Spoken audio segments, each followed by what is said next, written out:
Hi, everybody. My name is Nicole Brown. I am a womb alchemist, twin flame guide, and an energy healing practitioner. Thank you for joining me on my YouTube channel, Soul Powered Creation.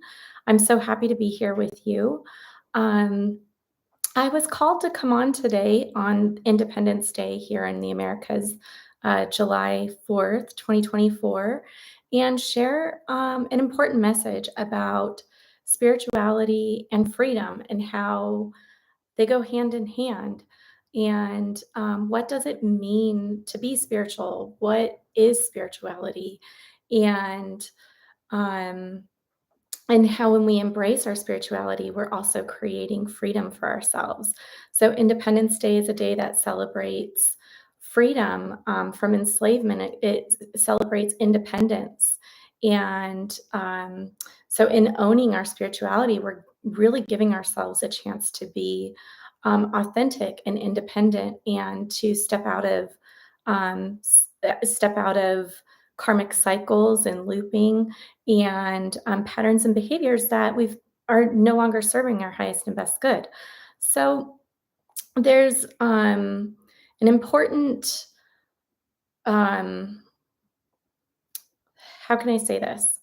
Um, Recently, one of my mentors was called out about not appearing to be spiritual, and this really struck me. And I realized that there's a lot of judgment in the communities at large, in the New Age community, and also in the religious communities.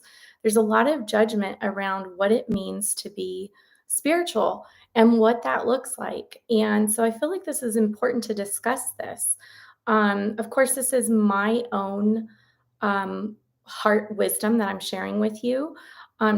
Please always take only what resonates and leave the rest. We are all here on our own unique journeys, and we all have our own unique wisdom to share, and it either resonates with you or it doesn't. And so, for me, I personally feel and believe that um, being spiritual means that we come into awareness that we are spiritual beings having a very human experience. So, you know, part of the human experience is an emotional experience. It's, we have a variety of emotions that we experience on a daily basis. And part of being human means that we've had a lot of experiences across all time. We are powerful co-creator beings. And so, and we're infinite and we have limitless potential. We are here creating our experiences and our reality. And so, what does that mean exactly? It means that through our inner alignment, we are creating the experiences that we have with each other and at large as a collective. And um, so So for me personally, I believe that being spiritual means can look a lot of different ways for a lot of different people. But I feel that there are some fundamental principles around being spiritual and what that means. First and foremost, I also believe that we are stepping out of the era of the guru, where we're looking for people to lead us and we're looking for people to tell us the truth and tell us what it means to be certain things, or, teach us what the truth is. But when really we're stepping out of that era of seeking outside of ourselves and going within to feeling the resonance of what is true for each and every one of us. And what resonates as truth for me can resonate differently for you. And that's okay. It doesn't mean that I'm right or that you're wrong. There's no right or wrong here. There's resonance, and each of us following our own resonance.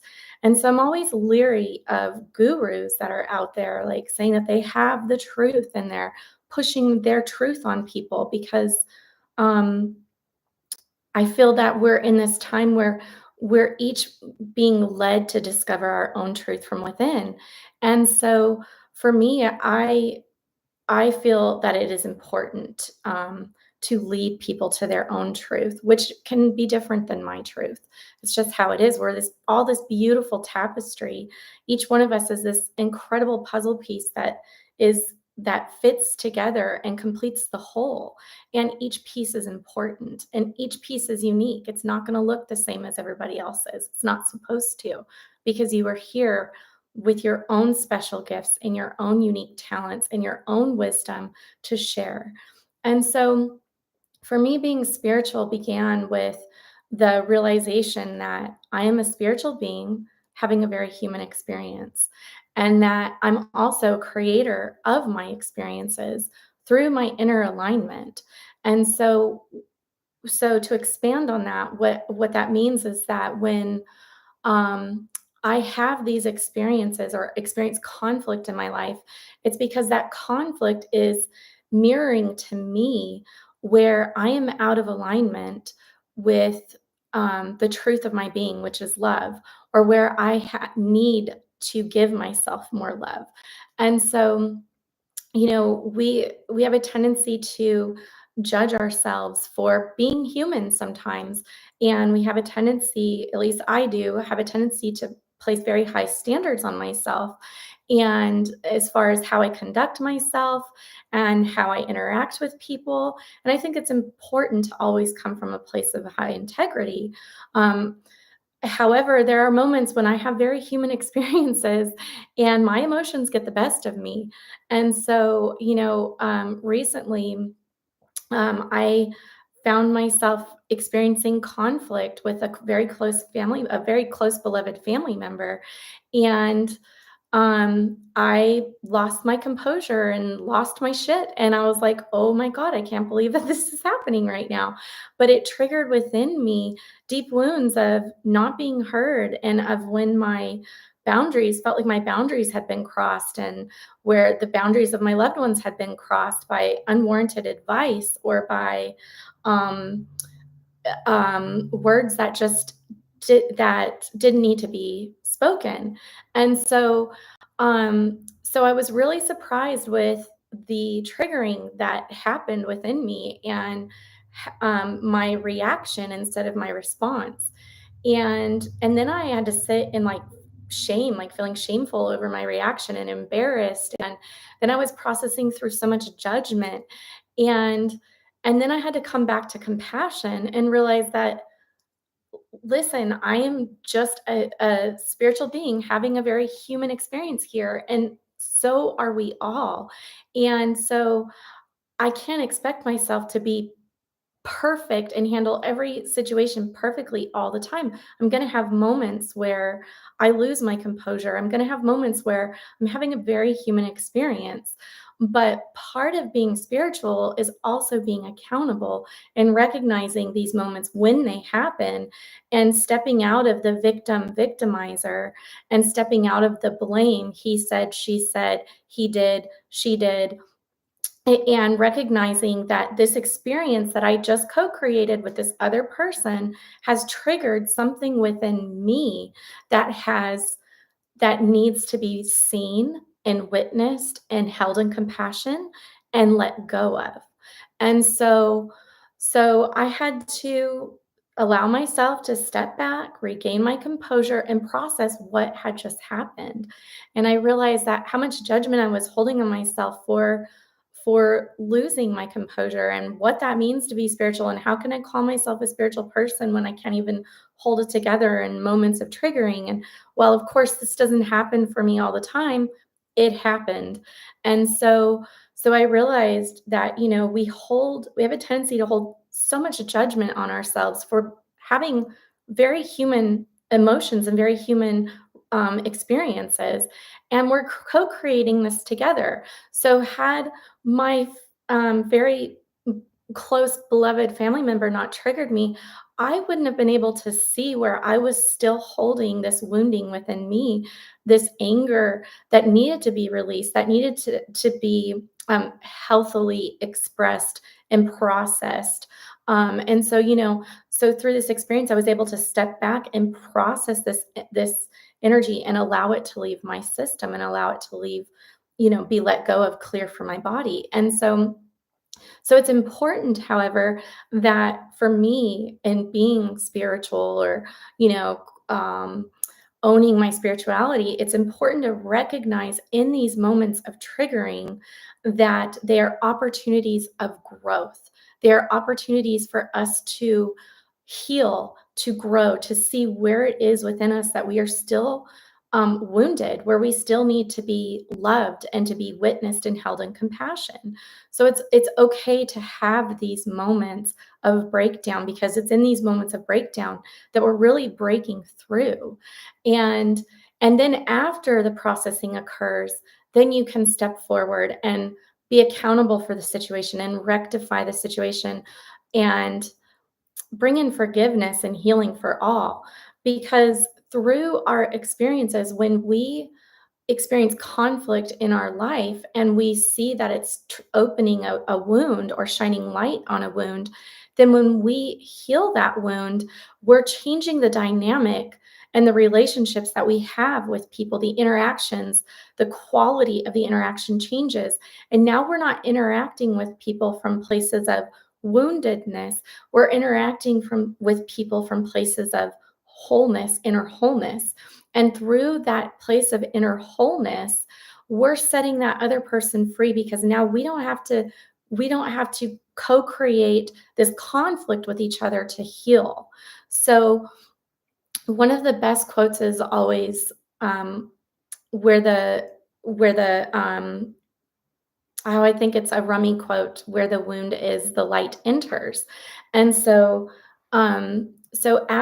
as we experience these moments of conflict and we step out of that victimizer state of, well, she said, she did, and that's what pissed me off or hurt me or whatever it is, then when we step back from that and just sit with what it is that's moving through us, what it is that we're feeling deep within us, with the pain, with the anger, with the frustration, with whatever it is, and we allow that to be witnessed and processed through ourselves, we're clearing that from our system. So now that person is freed from having to trigger that within us. And so now we change the dynamic that we have with that person or with each other. So as we give ourselves permission to heal and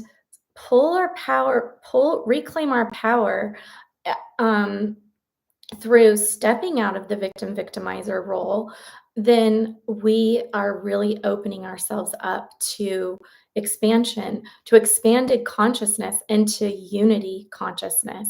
Because through the recognition that we are creating this conflict with each other so that we can both heal, we're also seeing our shared humanity. We're also experiencing our shared humanity with each other.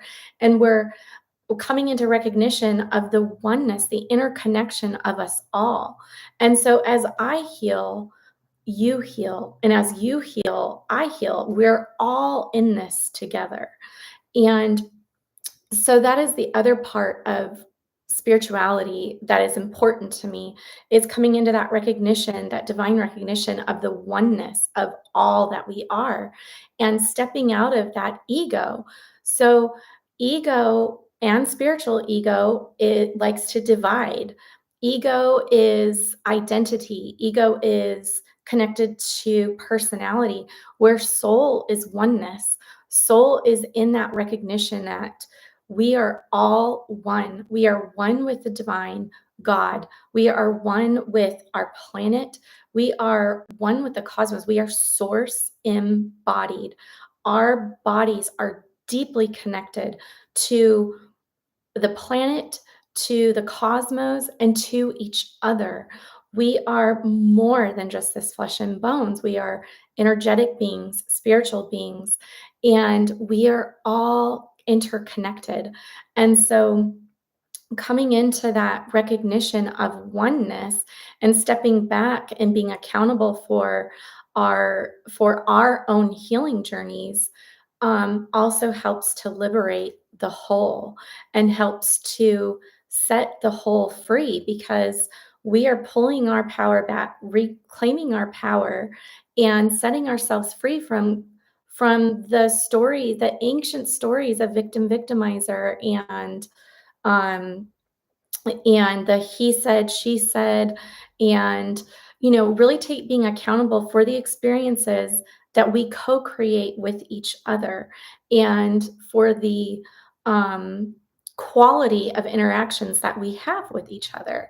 And um, so I hope that this message comes to you. Um, um, as a blessing. Many of us are moving through a lot of things right now, and a lot of stuff is being purged and stirred up and purged.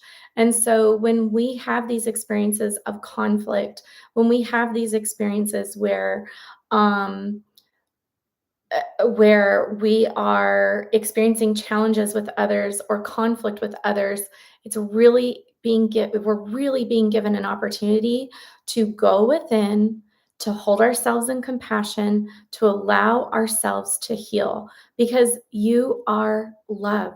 You are love. We are love. And through our oneness with God, we are love. God is love and love is God. And that is who you are. And so have been taught to search like outside ourselves for everything that we are within our own self. We've been taught to seek outside of ourselves love, but you are love. And many of us are healing that internal family system of the mother, the father, and the child.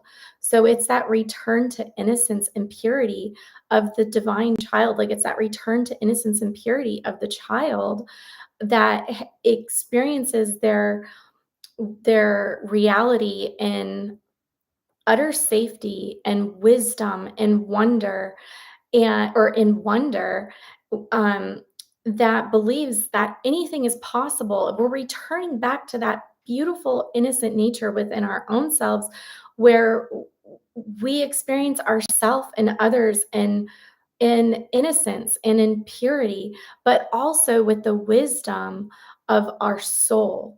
And and so it's that inner wisdom that is returning, and that inner innocence and that purity.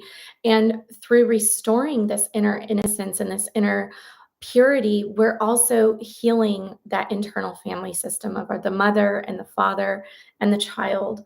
And um, so be gentle with yourself through this process. When you experience moments of breakdown or breakthrough, breakdown, because these are the moments when you're breaking through the other side of that trauma, when you're letting that light in, the light of who you are, shine out from the cracks, from where you've been hurt, from where you've been wounded. And this is a sacred process.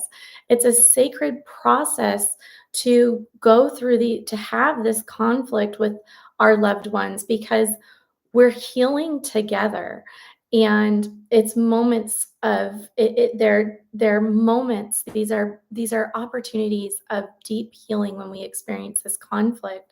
And so, rather than shaming yourself, and rather than judging yourself, or shaming others and judging others, is it possible to take a higher perspective of grace and compassion and realize that we are all spiritual beings having a human experience, doing the best that we can?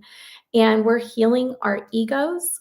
We're learning that we are so much more than this identity that we have created for ourselves, or that has been created for us through our experiences that we've had. We are so much more than what society tells us we are, than the experiences that we have had have taught us that we are.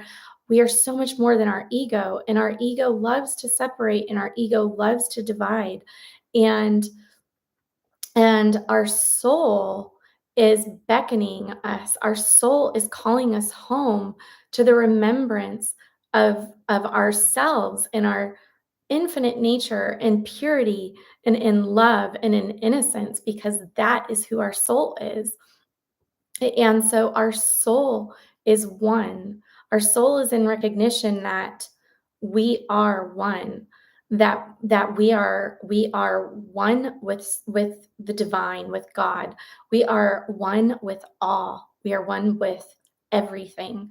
And so when you're in that place of oneness, there's no division. It's a unity. It's Christ consciousness. And so we're healing these egos that we've been created for ourselves and that we're letting go of. And that's hard. That's really difficult. It's challenging to let go of those egos. The ego wants to keep us safe, and the ego wants to have something to identify with. And the soul is limitless, and the soul um, is so beautiful, and in that place the soul comes from that place of oneness. And so the ego just wants to hold on. And so grant yourself compassion and grace as you move through these processes and these challenges in your life where you experience triggering, and perhaps you've thought, "Oh my God, I thought I was beyond this already. Like, I can't believe I'm experiencing this and having this experience. Like, what in the world?" It's okay. It's like the spring cleaning, like getting rid of the cobwebs. Like, it's okay to cycle back around to things that you thought that you had processed through and cleared. Healing is not a linear process. We heal um, cyclically. We heal. Healing is like that sacred spiral journey, and we're unwinding ourselves and unraveling ourselves from all of this karmic debt. Karma is unhealed trauma, and karma follows us until we heal it. So we're clearing the layers, and we're restoring that oneness, that wholeness within ourselves, and being given a beautiful opportunity to free ourselves and to free each other. Because when I have cleared out my inner trauma and my inner wounding, then the other is not going to have to trigger me. And I am not going to have to trigger the other because I'm not energetically charged and aligned to that dynamic within my life. So you see how this works, how important it is for us to do our inner work.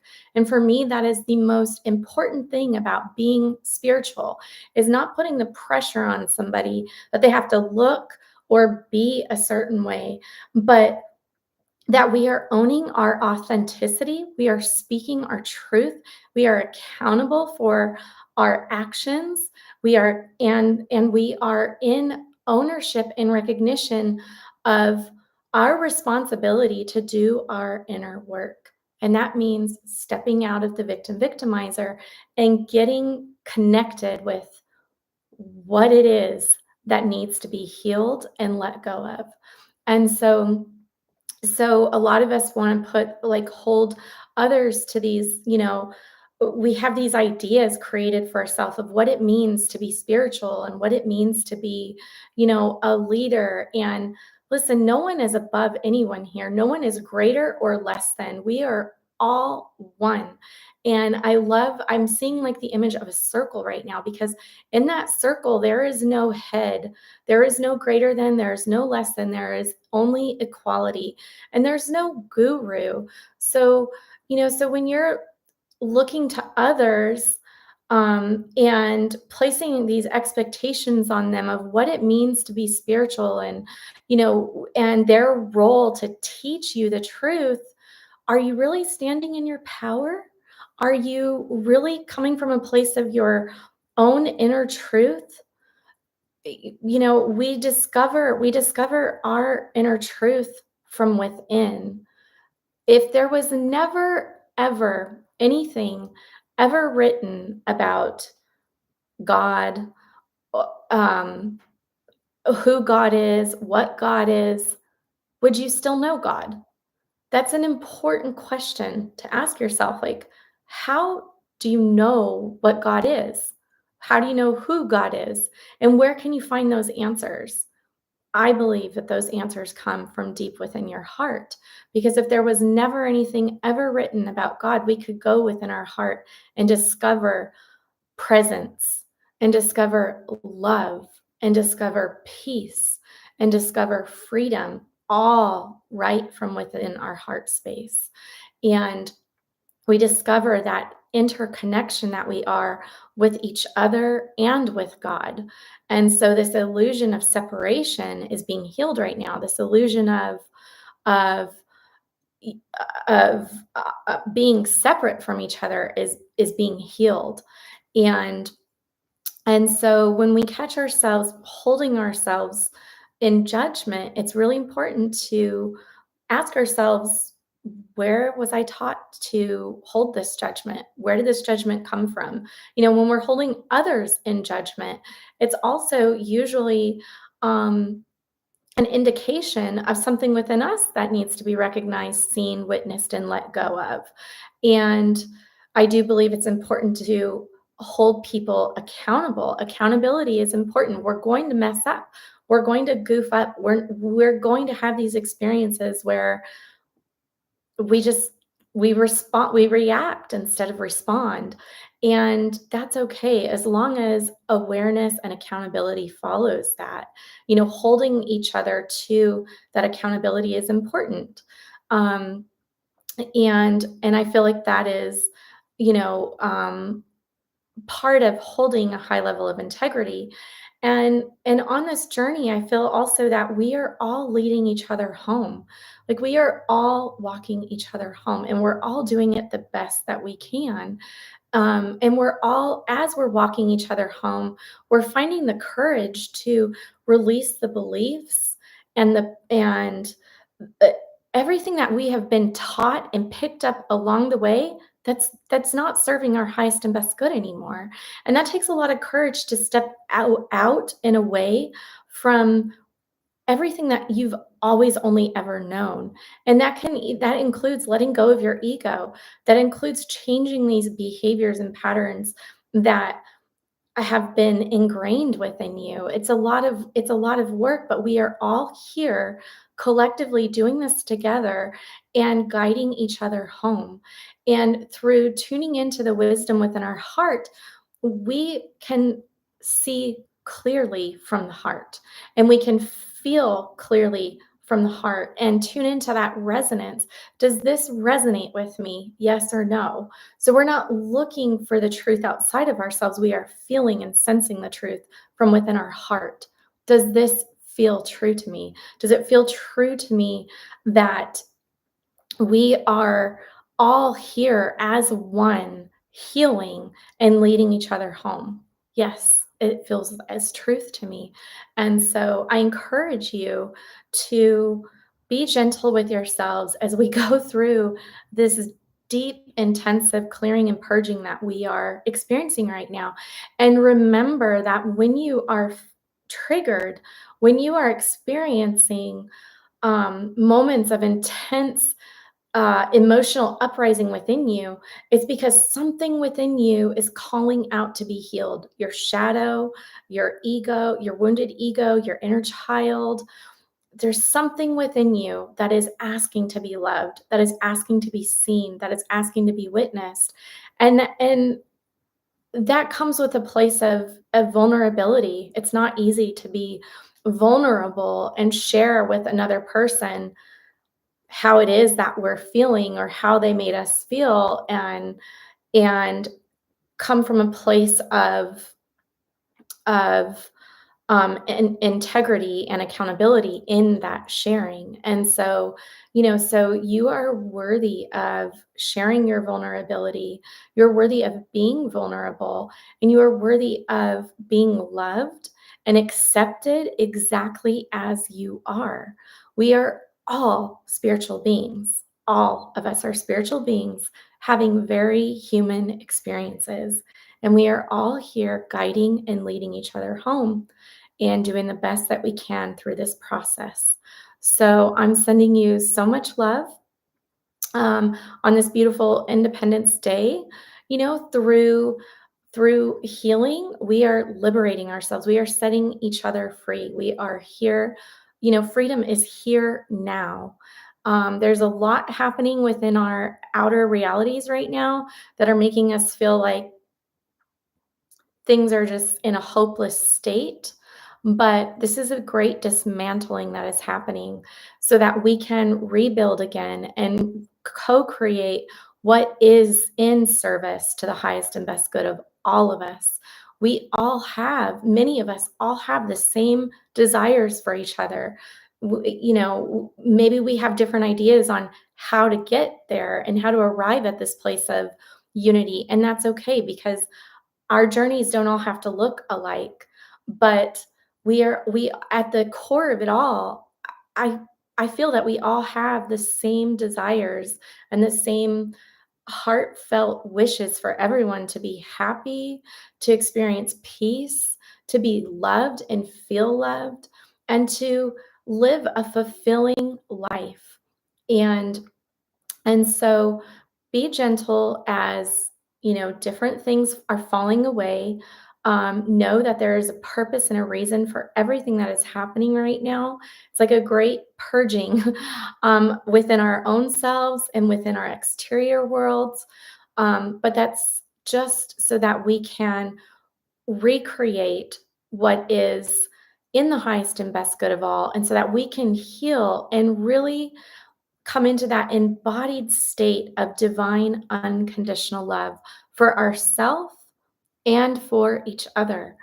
And so that is my wish for you today on this Independence Day, that that you remember that through the embodiment of your authenticity, you are setting yourself free and others free, and that you are free to be yourself. You are free to express your soul's gifts. You are free to express your soul's wisdom. Like, you are free now to do that and to be in your authentic nature. And that does not have to look like anybody else's. There are so many people that hold themselves back or feel that they're unworthy to be in service or to do whatever it is that their heart and soul is calling them to do, because it's so much different than others, or it doesn't look like, there's this resistance to really stepping forward because of conditioning and things that we've been taught about ourselves that are simply not true. And so we're letting that go so that we can begin to express ourselves from a place of authenticity and begin to share, like, our begin to align with our soul's purpose and our soul's reason for being here, because that's where the true fulfillment comes from, is really living our soul aligned life. And we can only get there through that divine recognition that we are spiritual beings having a human experience, and through that accountability and that ownership of, of power in stepping out of the victimizer and really being truthful with our own selves about what is actually happening within us through these moments of triggering. What actually is needing to be witnessed and seen and loved and let go of. Really stepping back from the mode of casting blame on others. And, well, if they didn't do this or didn't say that, then I wouldn't be feeling this way. No, no, no. The fact is, the truth of the matter is that something within has been stirred up and needs to be witnessed and let go of. And really just hold yourself, take that pressure off yourself to always get it right. We are learning as we grow. and and that's a process. And so we're not always going to get it right. And that's okay. It's okay. That's where grace comes in. And so really giving yourself that grace and compassion, and holding yourself in compassion and holding others in grace. And through this process of holding ourselves in compassion and holding ourselves in grace, even if we have to return to this place over and over again, we are healing ourselves and we're healing each other. So we're able to embody that forgiveness. And that forgiveness and that compassion comes through the recognition that we're all in this together and we're all one. And we're all waking up and remembering who we truly are as limitless co-creators, like limitless creator beings that are love. Like we are love. We are the embodiment of Christ consciousness. We are the embodiment of love. We are the embodiment of God. We are one, and we are restoring oneness. We are restoring unity. And we're doing that collectively, but it starts as we do it individually. And so, so just sending you so much love on this Independence Day, and compassion and grace for your journey. Thank you.